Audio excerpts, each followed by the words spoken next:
What's up, yeah, Joe? I want to quickly talk to you about something that you kind of learn as you edit or work in content creating, is that you kind of start to develop like a sense of how big a project is going to be in the sense of gigabytes, file size, but also most importantly, you kind of have an idea of how long the video is going to be in both lengths and in work time, depending on like the size of the project, right?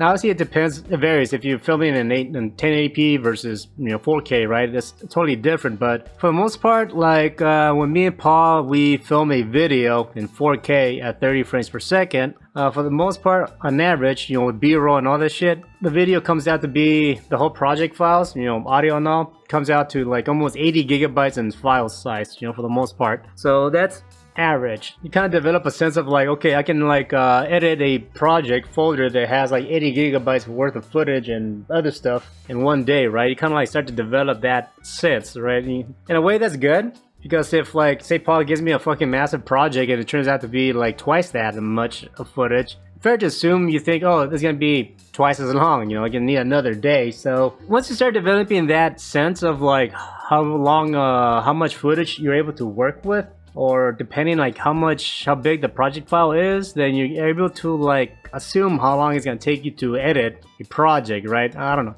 You kind of start to like get that feel, right? And then that comes with practice. Now, if you're at a point where like you feel like 80 gigabytes of footage is too much, it can actually give you an indication that like you can actually cut out certain things to make that project folder smaller. Now the reason why you want to make that project folder smaller, well, one is space, right? Because if you have to transfer the footage, say over the internet or to someone, then obviously that can take up a lot of time to transfer 80 gigabytes of like footage over the internet, depending on the internet speed. Or if you have like a USB device to carry footage around, if you work daily, having 80 gigabytes almost every day in a storage device can eat up, your space up quickly, right? So, and most importantly, if like for some reason you feel like there's a lot of like work going on in your production time, you want to figure out a way to like see if you're able to like film less. Say if you want to use less B-roll, mainly for time reasons and like production and post-production reasons, you want to edit faster, you can start seeing, okay, this is 80 gigabytes, maybe I can cut it down to like 60 gigabytes.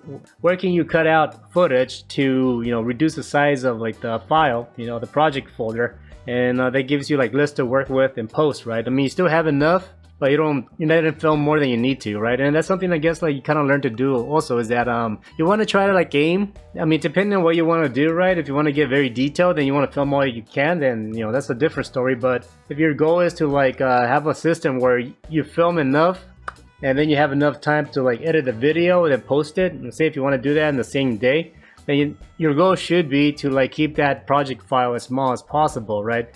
That way, like you have less to work with, you have less to like transfer over the internet, you have less. If you want to like create proxies, then like the smaller the folder is of footage, then like the quicker you're able to create proxies and you're able to start editing. I mentioned that B-roll, having an excess amount of B-roll can kind of slow you down if like you want to try to like be more consistent with your uploads and be able to like edit faster. Finding ways to reduce your B-roll can actually help you like save time and like post-production, right? And also can help you save time and like not spending too much time recording each individual product, and then like and then it balloons the size of your project folder, right? Then like that's where the benefit comes of like you learning to film less in production, right? And then like in post you're able to put them out as much time as you want to make to have a good final product, right? So that's why I see it. But anyways, that's all I have to say. Hope that video helps. Thanks for hanging out with me for a bit. Take care and peace.